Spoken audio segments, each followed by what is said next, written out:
All right. Welcome to another Data Hurdles. I'm Chris Detzel, and Mike, we Burke. have you on. Yes. Yeah, sorry. It's been a while. Holy cow. Yeah, it's nice to be back. I think we took a good 2-month hiatus here for a little bit.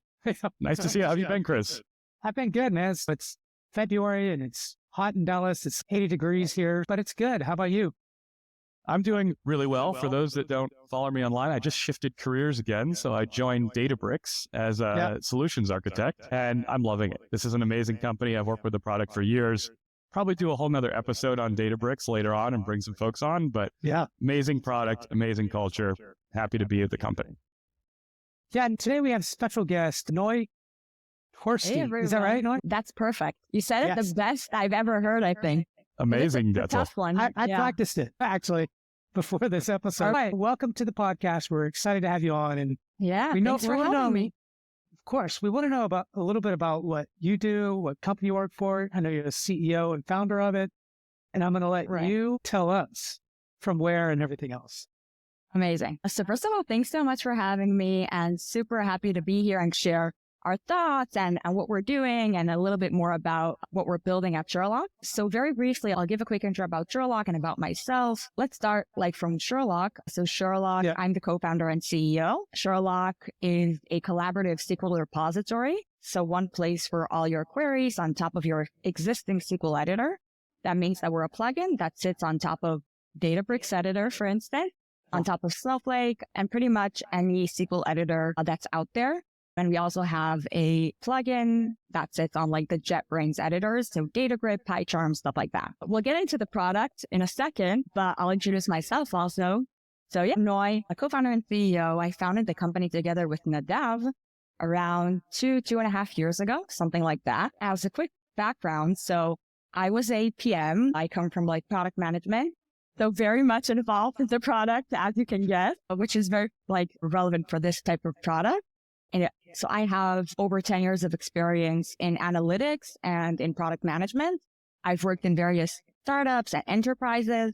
And actually, as a PM, I felt the pain of scattered SQL. I didn't have in one of the startups, in my most recent startup, I actually didn't have a data analyst to do the analysis for me. So I would write the SQL. And then when people asked me, how did you get to this number? I would send it over on Slack.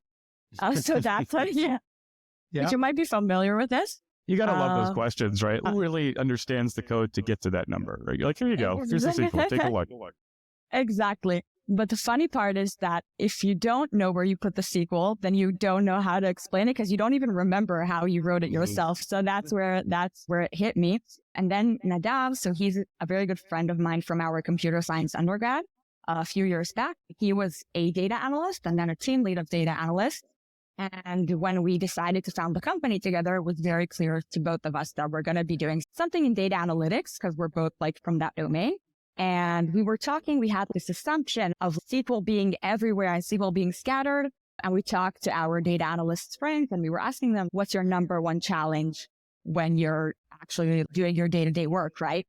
And 80% of them told us that they're they don't know where their tables are, where their fields are, where their SQL is, and that's how we started the company. So so that's where we began. And since then, we've been working on this for 2 or 2.5 years, something like that. Yeah. It's amazing. And as somebody who is a practitioner of SQL, I love SQL, by the way. Yeah. I've used tools like this before, like things that save snippets or things that track kind of the observability to some degree. More from a governance perspective, how does Sherloq really differentiate in this space? It sounds like it's much more of a tool made for the engineer. Is that right?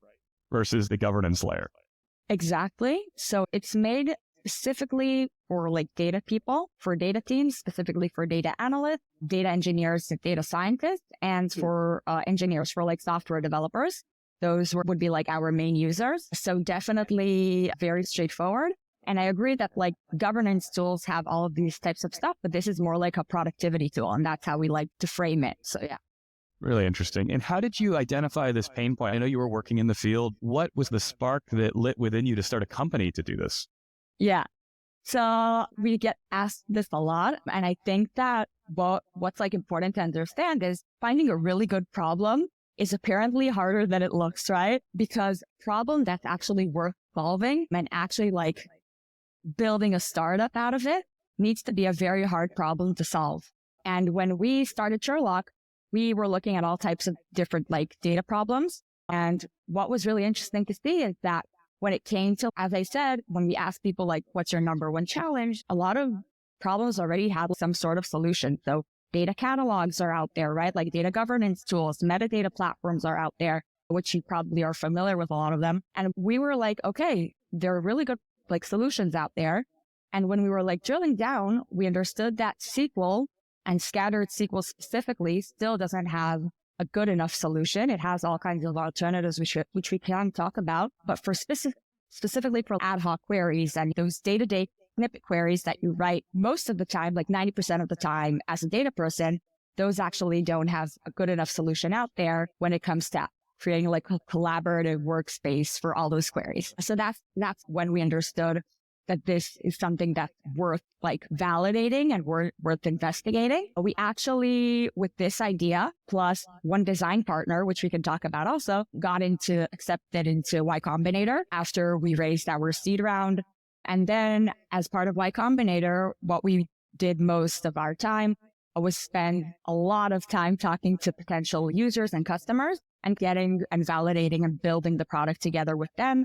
And then it became very clear that this is like something that's worthwhile and worth our time. Until today, actually yesterday, I can send this to you later. We see so many like people posting on Reddit, like, where do you guys save your SQL and stuff? Mm-hmm. And as time goes by, we get more and more of our users to post and write Sherloq Data.io. So yeah, so it's really cool to see that this is like still a problem, but we're getting there. We're trying to spread the word as much as we can. Yeah. That's really cool. And out of ignorance, probably, when you look at the scattered SQL, is it that these people are building, these engineers are building in data catalogs or in different areas, and then, hey, look, let's attach this tool to this thing and we can hold our SQL so we know exactly where it's at? Is that kind of what it does, or is that? Yeah, so definitely you can think about it like something between a notepad that you have on your MacBook probably and GitHub. It's really in the middle. Yeah. And its goal is to be like a data catalog for queries, right? So that's how we also can frame it. But the best way that our users get it is something between Notepad and GitHub, or one place for your queries. So yeah, definitely.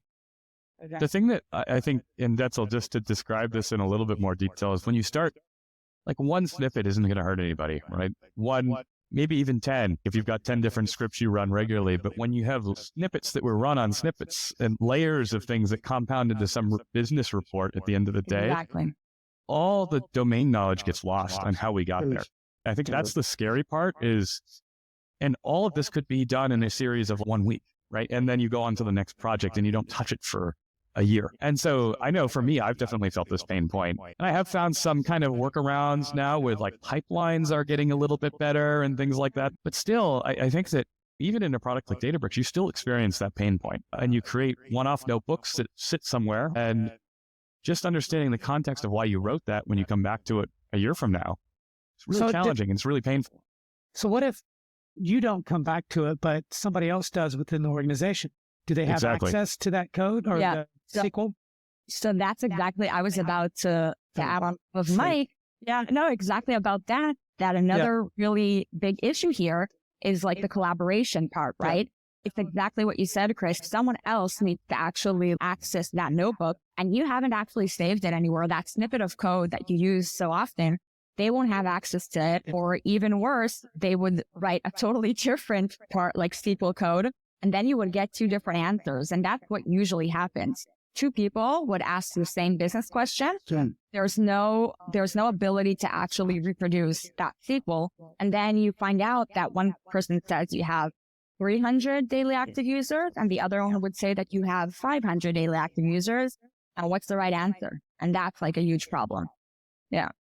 So I love that example. And I think we hear that a lot in the data space, right? Of these mismatch on key KPIs or performance metrics. In my perspective, at least, how much of Sherloq enforces cultural change versus being a tool to help organize and implement these kind of snippets, right? Because to me, so much of this is cultural. And I've gone through many tools that try to solve this problem in different ways.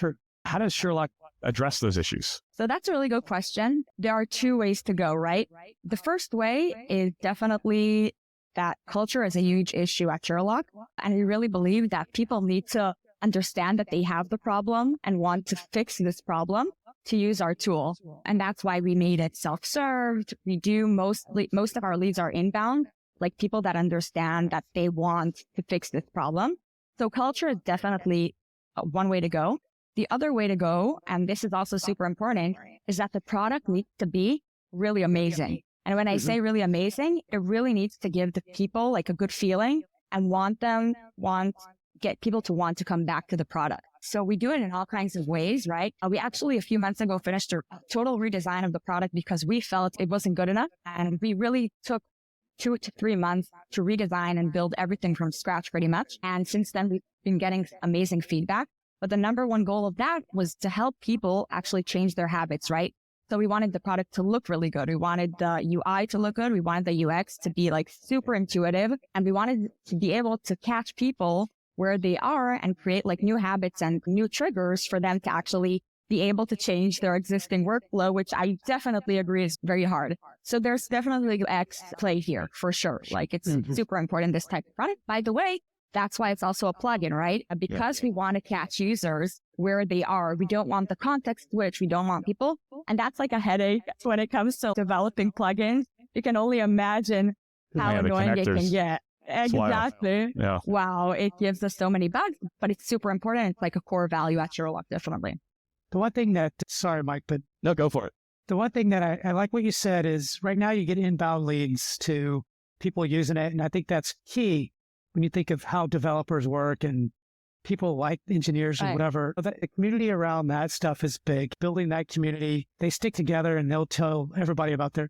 But I think that the opportunity over time with big organizations is that they can require their teams to use a tool like this, right? Not to say right now you have the word spreading and that's the goal. But when you get into larger organizations, I think that from a cultural standpoint is, hey, this is the tool we use to save the code so that everybody knows what's being done and all of these things. I think that's an opportunity to think about as you continue to grow into these bigger organizations. Right. Because right now it's just like spots. People are using it here and there. They hear from their friends or they look on Reddit or whatever. And that's fantastic. I love it. Right. But to even just go to the big enterprise and have those big deals. Yeah. You know? So I definitely agree on that. I think it's super important. By the way, 90% of our revenue essentially is only from big enterprise deals. So our revenue is from, most startups are like that, I guess. So revenue is like one way and growth is from like the inbound, from the self-serve motion. So definitely, I will say that in enterprises, because there are more data people, the problem, and you can imagine the problem is even more painful. And that's where people are actually willing to pay a lot more to get this up and running. So today, when we work with like enterprise customers, I definitely agree that usually we would try to talk to the director, the data director, or at least the team lead to get them on board with us. And then once they are on board and want the solution, then they help us like spread it out. So they have like dozens or hundreds of data analysts. So that's usually how it goes. So I definitely agree. It's a really good point for sure. It's an interesting phenomenon. I feel like in startups, you've got a small team of really talented people, right? And as they grow, they add more people on. Person that's been there the longest, who's the most technical, can pave the way for a long time, doing like 80% of the work. They're developing everything. That domain knowledge only has to transfer 1 to 2 layers for a long period of time. But when you get to 3 or 4 layers of hierarchy, you've got people that are onboarding, they're 2 months old, and people that have been working in the product for 6 years as principal engineers. And it just, that information never transfers down. And so you end up having this huge up ramp and struggle for the newer engineers who are trying to get on and understand the process and the people. And I think tools like this are super valuable because they help track a little bit of that lineage and help you understand the context of what you're doing faster. Right? Yeah. So definitely. And one of our main use cases is like onboarding new users and new employees. And like a super interesting thing that we've noticed is that those new employees, we were just yesterday on a call with a user interview with one of the new employees in one of our enterprise deals. And what she told us is she's becoming like this champion internally inside her org because she got to know and it made her onboarding so much like quicker and easier just for her to be able to see like how other people do their work. So yeah, so definitely it's one of our most favorite use cases for sure. So pivoting a little bit away from the product, right? Yeah. I think in this space, there is so much change right now. I think that Crazy. There's people on one side that are saying, why are we even writing SQL? AI is going to change everything. I think that is an extreme. And there's other people who are very much in this traditional space of data warehousing and like writing standard SQL queries that migrate into reports on the batch process. Where do you see the whole landscape shifting to with the boom of AI? Right. So the first thing that I always like to say when it comes to this, to talking about AI and SQL and where it's headed, is that something I think we cannot ignore is that AI is like crazy. We're just in the beginning of this crazy era, right? And we can't ignore it. And whoever will ignore it will be left behind. So that's for sure. And going on with that, I'm sure that SQL and analytics will be at some point self-served and democratized. This will definitely happen. The question is, how long will this take and how much organizations would need to switch and adopt new tools and new stuff to get this actually up and running.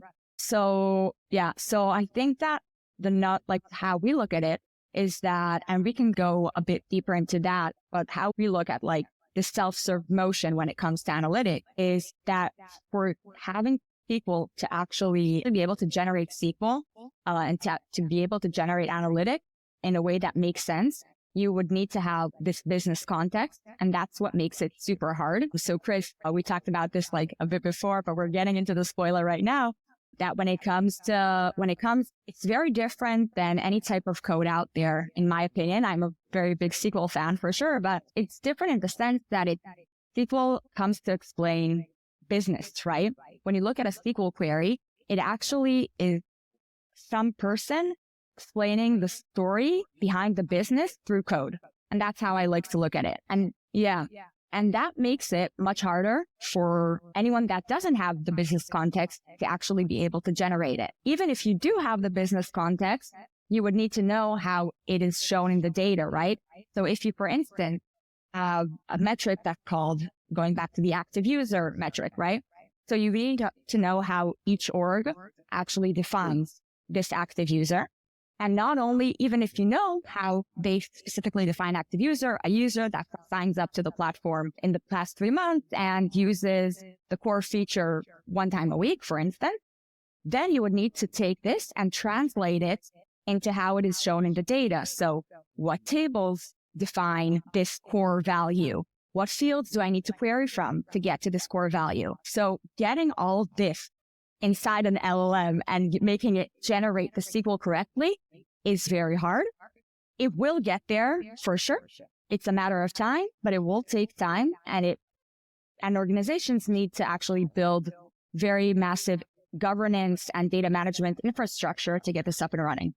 I'm just sorry, but I have to go for jump in here. But I think that you hit on something very important is like today, and I mentioned this on the pre-show, is that I can now go in there into Claude 3.5 or ChatGPT or whatever, and I can start building my own website through code. When I say code, I just mean like JavaScript, HTML, basic CSS stuff that I know nothing about.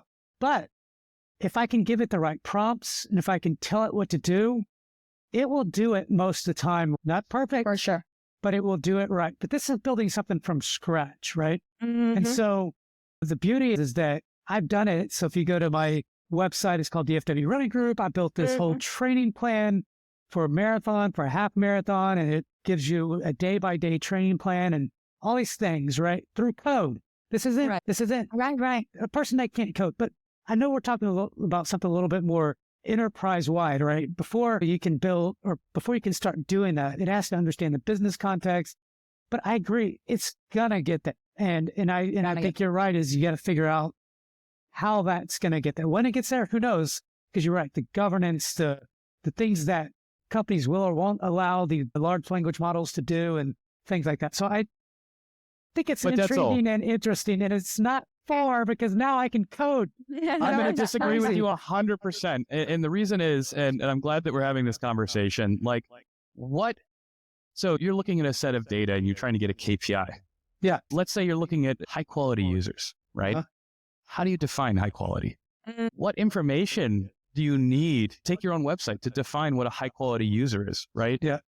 What attributes, if you see an increase month over month in these users, are you going to take a business action on it? What about seasonality? What about the geography changes in your landscape? There's all this expertise that I don't believe we're close to having an AI be able to advise on yet, to the degree that a business decision could be made effectively. I think that a data steward could ask a large language model technical questions and get technical responses back. Yeah. But the business context of being able to build that story of this is how we got to the metrics that we're driving our business off of, and this is why we're going to go raise money, or this is why we're going to go double down in these areas. That takes a huge amount of context that I don't think that we've been able to even figure out how to capture that information correctly. And I totally agree on that, Mike. And I feel that a year ago, people were more hyped about like text to SQL and SQL chatbots, and people really wanted these types of solutions. And I feel like in the past year, people are starting to understand that this is so much more complicated than just like cool tech. I think we're getting again, I think we will get there, but it will take a lot of time. We're not close to it. And probably the way to go would be to start, as you said, in tiny steps. So first of all, getting data stewards to get correct answers, correct technical answers on their data schemes. Then the next step might be, once we have those technical answers, are we able to create like query or a basic query based on those answers? Then taking it a step after, breaking this down into like steps. Again, these are processes that are going to take years. None of us know how much it will take, but it will take years. And enterprises would need to very well manage their data in order to create that context and those business metrics, like in a way that is well defined and connected to the data, right? So not only that way. By the way, I will say, like when it comes to Sherloq, we see Sherloq as the first maybe like infrastructure layer to creating the connection between the SQL and the business context to a certain extent, right? Because we have the SQL, the snippets of code, the most tiny snippets of code until like very large SQL queries. And then we have the title of the query, which is very much defined. And we have the description of the query, which our users literally write there. Essentially what they are creating, which is amazing for the organization, right, is this like a semantic layer on the go. And they're creating it for themselves as they go and continue to use Sherloq. And when it comes to these like text to SQL, which we all know need this business context, we are creating those connections, tagging it for the LLM to a certain extent. So I think this might be an interesting way to think of it. But again, it will take a lot of time and we're not even close. I definitely agree on that. I was thinking about this the other day, that a lot of these things, and by the way, I think text to SQL is a dangerous path to take for many organizations, because it will create siloed, biased assumptions and answers based off of people that don't know how to ask the right question. Not for everybody. Some people will do a great job, but a lot of people will ask the wrong question. And not even the wrong question. I would even add on top of that, they would ask maybe the right question, but they wouldn't know how to break it down into smaller questions. You know what I mean?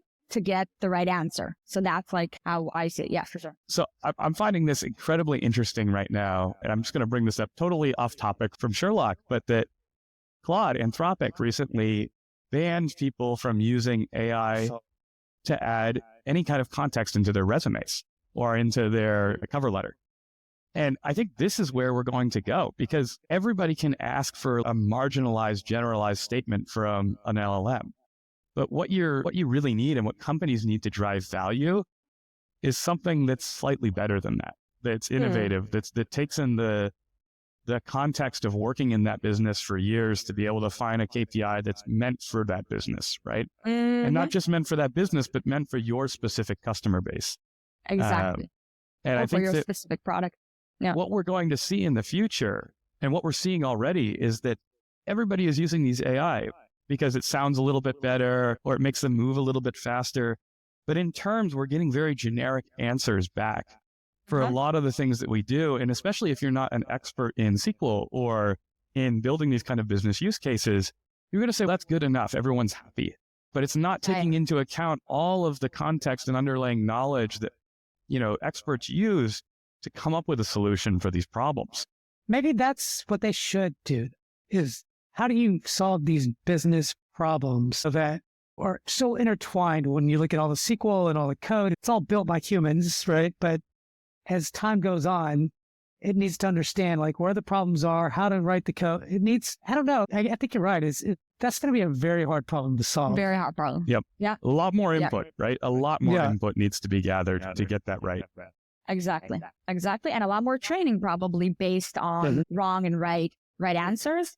And again, starting from small steps, that's, I think if I would need to guess, that's how I think would be the right way to break this down. Yeah. All right. So 3 to 5 years out, I'll say 3 to 5 because I know that you guys are still early. Where do you see Sherloq, right? I think that there's a lot that can happen. We won't hold you to 1 year out.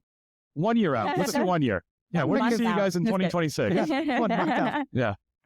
Startup life is definitely you have the most highs and lows, and one day you can feel like you're at the top of the world, and then the next hour you're like, oh my God, this isn't going to go the right way. So that's my life.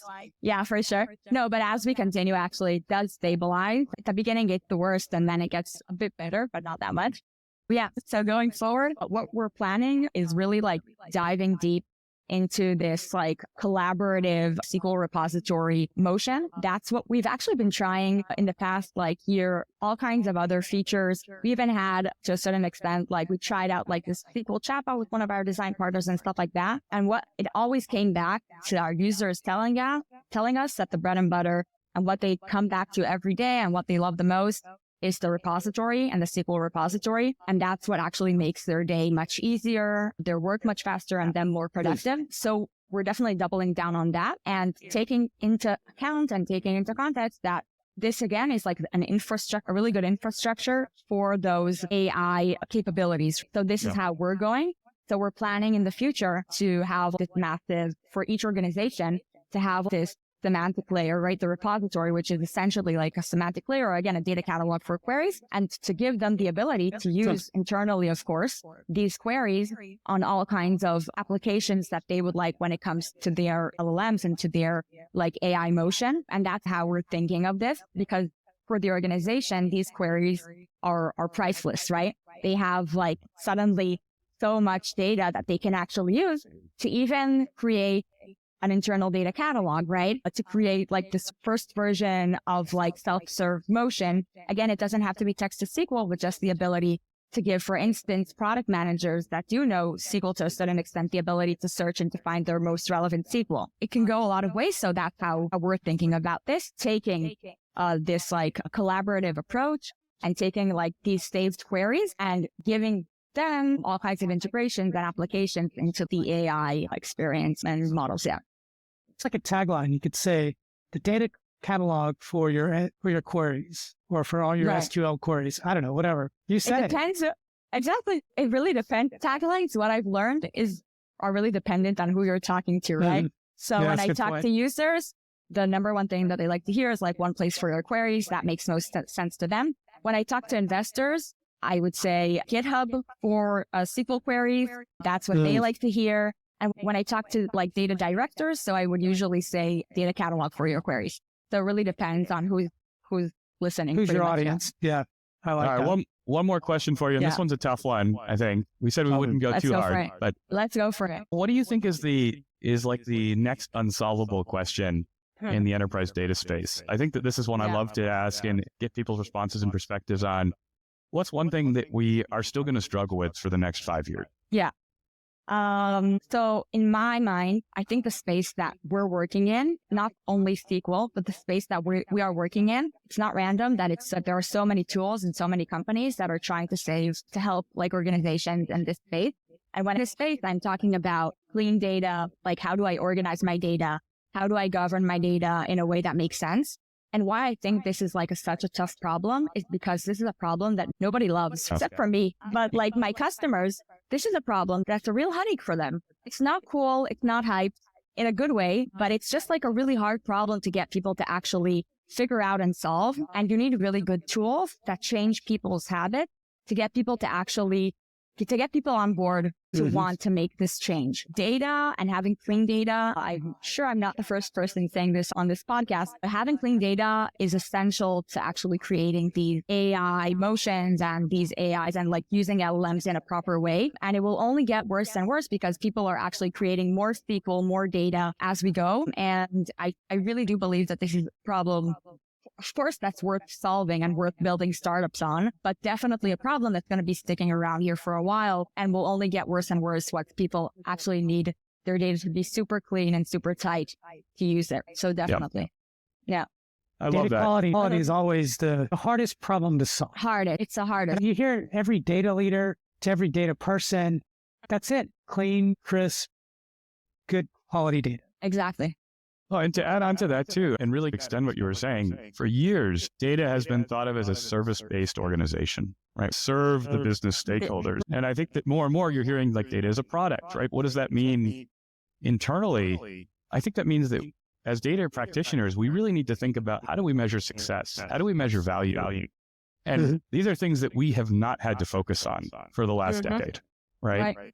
And as data becomes more integrated into the product ecosystem, into the customer ecosystem, where do we invest our time and how do we ensure that those pipelines and the culture around those pipelines and servability is really being attended to with a product mindset, product-led growth mindset? And we don't have that today in many organizations. It's hard because think about this, is that a person that used to work at company A now moved to company B. So their email address, maybe their phone number has changed, or maybe they move from, you know what I mean? If you're just looking at like contact data or whatever, I mean, the data just was always having to be updated. And how do you do that? And how do you keep it clean? How do organizations say, well, this person used to be at this address, like at an insurance company, and they're calling in from a call center. And they used to say they used to be at 123, whatever drive. And now they're at 456, whatever drive. You know what I mean? Like, how do you keep that updated and clean, and how do organizations do that? How do you get that? It's always going to be a hard problem to solve. And definitely, even exactly like that, connecting to what Mike said, how are you even sure that you're doing it well enough, right? How do you like define the metrics that make this successful, right? How customers always ask us, like, help us define what's the ROI here, right? What's the like return on investment here? Like, why should I invest in data tools when I'm not sure what this gives to the business, right? So these are questions that are gonna take time, and it's really dependent definitely on each business and each organization. But for sure, it's a hard problem to solve, and for sure, it's a problem worth solving. And I love this problem because it's super challenging, and I'm sure people like our audience here might agree with us. I hope so. I hope so. If you don't agree with data as a product, we need to talk. Come on the show. Exactly. All right. Anything you want to wrap up with, Noy? Thank you so much for coming on the show. This was great. Yeah, I had the best of time. Love talking to you, and I love kind of hearing your thoughts and hearing where you think we're headed, and also sharing what we think at Sherloq. So super fun time. And thank you so much for having me here. The last thing I would say, is there anything that that we should have asked that you're just dying to get out? Was there anything there? Or not really? Not really, but self-promotion, you don't have to show this, but a bit self-promotion. If anyone here wants to try out Sherloq, you can just hop on our website and try it out for free. So it doesn't cost anything, and just give it a try. That's it. We'll show it. We've got a soft spot for startups. Absolutely. Thank you so much. All right. Well, thank you everyone for coming on to another Data Hurdles. Please don't forget to rate and review us. So important. I'm Chris Detzel, and I'm Michael Burke. Thanks for tuning in. Thank you, everyone.